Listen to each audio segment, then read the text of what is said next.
This is the Eye for an Eye channel. Welcome to today's show.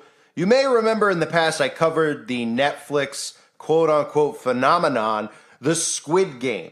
And I'm covering it again because there's a new Squid Game. But no, it's not the typical Squid Game fictional show. It's actually now called the Squid Game Challenge, where people are actually signing up for the game. Now, if you remember the premise of the film, it was people competing for a big cash prize. And unlike shows where you get eliminated and you go home, in the fictional movie or TV series, whatever it was, you actually would be murdered, right? So now, of course, we have a TV show where people are signing up for it. Now, we all obviously are going to assume they're actually not going to get murdered, but they are going to get mock murdered. And it wouldn't surprise any of us in the future if people do sign up for the show and they do announce that they will actually literally murder people, and they would still sign up because we're living amongst literally the zombie apocalypse where these people would literally sign up knowing that they are likely to be murdered. And why would we be surprised in the future if that does happen? We are dealing with people who think that men could have babies and 5-year-olds should castrate themselves, so why wouldn't we? And at the same time, maybe it would be a good thing for a lot of these people to herd themselves out or thin themselves out if they signed up for that. But the reality is that they have a show now, and I want to show you this because this has to do a lot with Freemasonry as well. They're signing up for this show, they're competing for money, and they're getting mock killed at the end of the show.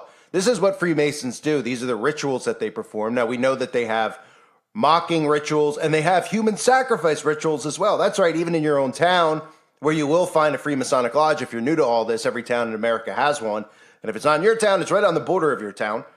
And on top of that, I guarantee you know a Freemason or two. Now, Freemasons, of course, are cloaked with quote-unquote secrecy, but it's not so secret anymore because everybody's pretty much figured out who's awake, who they are. The problem is that they still are allowed to exist and be tax exempt on our land.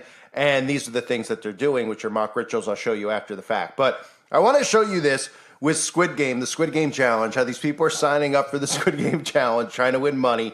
And eventually, I'm sure that, again, this will turn into an actual real sacrifice on television because of the way things are headed. It shouldn't surprise us. I wouldn't also be surprised to see the Hunger Games movie turn into a real-life show as well, or just our reality, which I'll get into after. But here is what's going on with the Squid Game Challenge.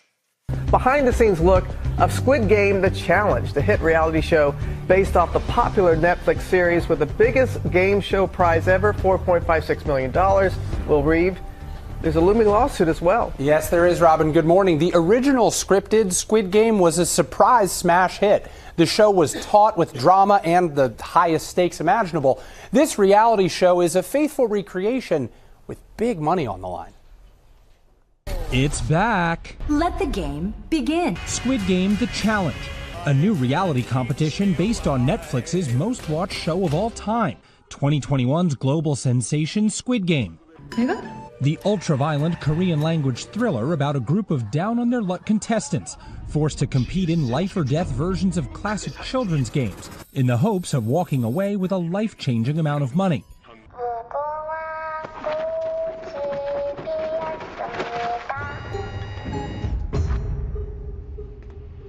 But this time, with 456 real people competing for a staggering $4.56 million jackpot, it's the biggest reality show prize in history. Big money for contestants facing economic uncertainty of their own. We wanted to represent people from all different walks of life. It's not a small amount of money. That is life-changing, I would say, for 99% of the people in this world. Painstakingly recreating the world of Squid Game. The noise went off, the doors opened, the guards walked in, and everyone's like, oh my God, I'm in Squid Game. The games themselves posing unique challenges for producers, like the Dalgona game, in which players have a limited amount of time to carve a shape out of a crispy cookie without breaking it. And, spoiler alert, a massive moral quandary still ahead as Mother Leanne faces off against her son Trey in a game of marbles. Most mothers would just let their kid win. What is going to happen there? I can't wait for people to watch it. The stakes in this show aren't quite as high as the original, where elimination is fatal. You have been eliminated.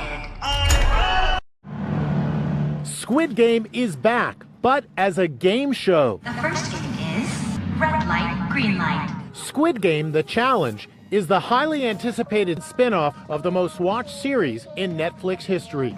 It pits 456 real-life contestants against each other to compete in games like Red Light, Green Light, just like in the 2021 original. This is not for the average person. Louisa Warwick is contestant 166. Going in, I knew it was going to be a really tough experience. However, in this version, nobody dies. They just get eliminated from the competition with paintball pellets. Those left are vying for the largest cash prize in game show history, $4.56 million. The reality show faithfully recreates Squid Game scenes. Check out the hopscotch game. In the original, you lose and drop to your death. In the challenge, if you lose, you still drop, but not to your death. Oh my God. For a 69-year-old man, these opportunities, they don't come very often. At 69, physician Rick Mercurio, otherwise known as contestant 232, is one of the oldest competitors and a fan favorite. Was it an overall positive experience for you? Probably the best time of my life. So again, the Squid Game, the South Korean drama series that was a sensation on Netflix back in 2021, where hundreds of players who were deeply in debt are invited to participate in a secretive competition with an enormous cash prize for those who successfully complete a series of games. What they don't realize until the first game is underway is that they're eliminated. When they're eliminated from each game, they will be murdered. Now, we don't even know what really probably happens to these people after they're eliminated from the show. I'm sure they probably do have something. Maybe they just get gang stalked after the show. But we do know that they are performing mock rituals where they're conveniently, in some of the clips that we saw there, they're shooting them, and I'm sure it'll change each episode, the ritual that's done, but shooting them with what looks to be a black goo paintball. Or is it really just black goo? And really, let's be realistic. I mean, most of those people probably have that same black goo they're getting shot with in their mock ritual inside their bodies already, and they willingly took it. But that's another story for another day. Now, when I talk about Freemasonry doing mock rituals, a lot of people don't realize what's going on in their town with these people. They're literally holding swords up to each other's throats. They're blackmailing one another. They're taking oaths of secrecy, and that's how we've really gotten into this mess. I know people always like to say, well, Freemasonry is not as big as you make it out to be, but it really is, you know, the core of it all, because this is how they've networked into other secret societies. This is how, you know, the Vatican, etc., they make them go through Freemasonry. All the people in politics, every single one of them has gone through either Freemasonry for males, and it's black, it's white, the Prince Hall, Freemasonry for blacks. There's many different ones for different, you know, ethnicities, etc., even though they're all working together for the greater good of the brotherhood. Same with the females with the Eastern Star. So let me show you this ritual, okay? Because this is pretty much what you're seeing here. These are the mock rituals that they take. They're pretty much normalizing these types of things in our society by having shows like this where they're doing mock murders. Here's the mock ritual from the Freemasons.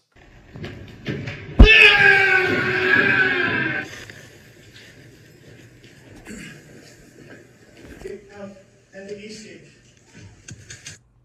Grandmaster Hierophant, I'm glad to meet you. Give me the secrets of a master mason, or I will take your life. This is no time or place for the man, no secrets. Talk not to me about time, place, patience, or the completion of the temple. Give me the secrets of a master mason, or I will take your life. It behooves you in this rude and violent manner thus to demand no secrets.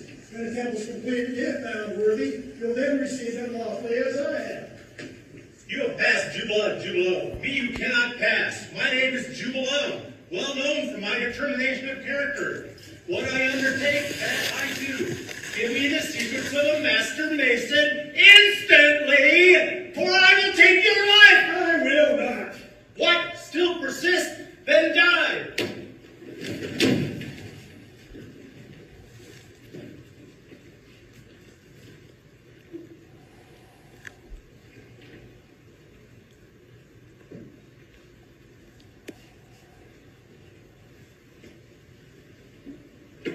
Use this.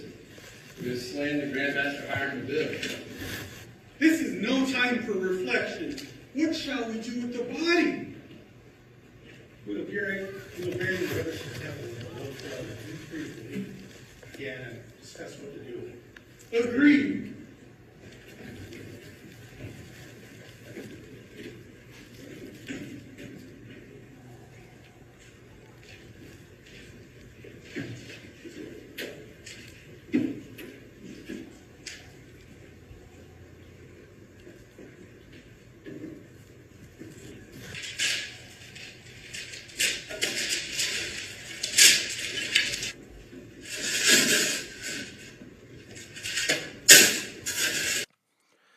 So would it surprise anybody, after all this that you're seeing here, if they eventually do go on there and actually kill them off and they sign up for it willingly, knowing what the results would be? Huh? Now, do you think any of these people who signed up for the show were like, wait, you're not really going to murder us, right? Right? They probably were like, no, but guess what? You got to have a magic potion if you want to compete on the show. And they're like, of course I will. So they don't really realize that they probably are already dying, if you catch my drift. But the Hunger Games is another that I wouldn't be surprised to see actually played out. Now, I don't know if it needs to be a game show or if it's just going to be the dystopian future that they're creating here. For those of you that don't know the plot of the Hunger Games stories, the story is set in dystopian future, which the nation of Panem, located in what was once North America, is ruled by a wealthy and powerful central government called the Capital. The Capital maintains its power by forcing each of the 12 districts that make up Panem to send one boy, one girl between the ages of 12 and 18 to participate in the annual Hunger Games, a brutal competition in which the young contestants, known as tributes, must fight to the death in a controlled arena until only one remains. Okay, and that goes, the plot goes deeper with people who revolted against the government, etc. Getting put into districts. Now, where do we see similarities? Well, we see similarities with red and blue states, do we not? When it comes to districts, you're going to be pretty much putting yourself in a district, whether it's a red or blue state, based on your ideologies, so they know exactly who to target and where. And nobody seems to be understanding that's what we're headed towards. That's why these states are they're making the governors, etc., like Newsom, like DeSantis, into celebrities in a sense, where they're household names. I'm telling you right now, for those of you that are younger, the older people would understand. 20 years ago, nobody living in New York would have a clue who the governor of another state was for the most part. Okay, it was very rare that you'd be like, oh yeah, I know the governor of Iowa, I know the governor of Texas, I know. They're like little mini celebrities at this point. In fact, they actually wield more power now than ever before as far as their social influence, because they're just getting pushed on talk shows, etc., over and over again, where they would never do that in the past because there's no ratings. Nobody would watch it. They turned it off, just like C-SPAN. Nobody would want to sit there and watch politicians talk. Now they're doing that because they're trying to use them as herders, herding people into states. So they come out and they talk about their ideologies, which they want to relate to and connect. And then you say, oh, I like that person, I would live in their state, et cetera, et cetera. Part of a herding mechanism. We're literally in the Hunger Games, or heading towards the Hunger Games. But back to the narrative here with the Squid Game, right? So let me just read to you a little bit about the game here. The challenge features 456 contestants, as you saw, competing to win $4.56 million, Netflix's largest cash prize in reality history. While the competition doesn't mirror the sci-fi show, when it comes to life or death stakes, competitors were dead serious about how they approached the game. I'm sure, like, as the show progresses, because it just started, I'm sure the rituals at the end, like, so if they shoot it with a paintball gun, I wouldn't be surprised if eventually they put them in a furnace, an inferno. I mean, they're going to do stuff like that, right? I think it's to start normalizing mock death rituals, because they normalize all Freemasonic rituals in our day-to-day life. That's what they do. They're normalizing the things that they do in secret, making it public, normalizing these things, even if it's subtle like this. It becomes more and more normal, right? Remember I always covered Taylor Swift Out of the Woods? Because they're trying to bring all these things that they do in secrecy, all these rituals that they perform, and make them normal. Now, you could look at things like this and say, well, yeah, the Masons perform mock death rituals, and now we're seeing it on television, on Netflix. What else do we see? Well, these things called Planned Parenthood, right, that people go willingly sign up for, is their numero uno ritual that they perform in secret. And they've convinced through social engineering the masses out there that it's normal, that they're not, it's about their body, it's not about the child. I mean, utter insanity, right? They're coming out of the woods and they're normalizing all their routines and all their rituals. So if anybody wanted to start, uprising and stopping this stuff, I mean, well, you could go to there's nothing really that could be done, right? Because if you want to talk about Freemasons, because people out there go, oh, this guy's talking about corruption in politics, etc., and they can't wrap their heads around how these people network. I'm telling you right now, even on a township level, in a small town, your leaders in those towns are Freemasons, okay? Now, is the mayor going to come out and say it? No. And really what should have occurred is these people should have been arrested for treason a long time ago. Because, again, I should do a separate video about things done in secret, but does anything good come out in secret? This is what people should just be saying, right? Does anything happen good in secret? If you have a secret between two friends, Obviously, it's a secret for a reason, right? You don't want anyone else to know for a reason because it's probably not something good that occurred that you're keeping a secret, right? Whether somebody made out with somebody else, whether somebody did a crime and didn't want to get caught, whatever it might be, somebody did something behind someone's back, it's a secret. There's nothing good that comes out of secret. So when we have secret societies, what do people think is actually occurring? What do you think is good about it? They admit to being secret society. Oh, Freemasonry is a secret society. Oh, okay. And then they try to use this illusion that they've created.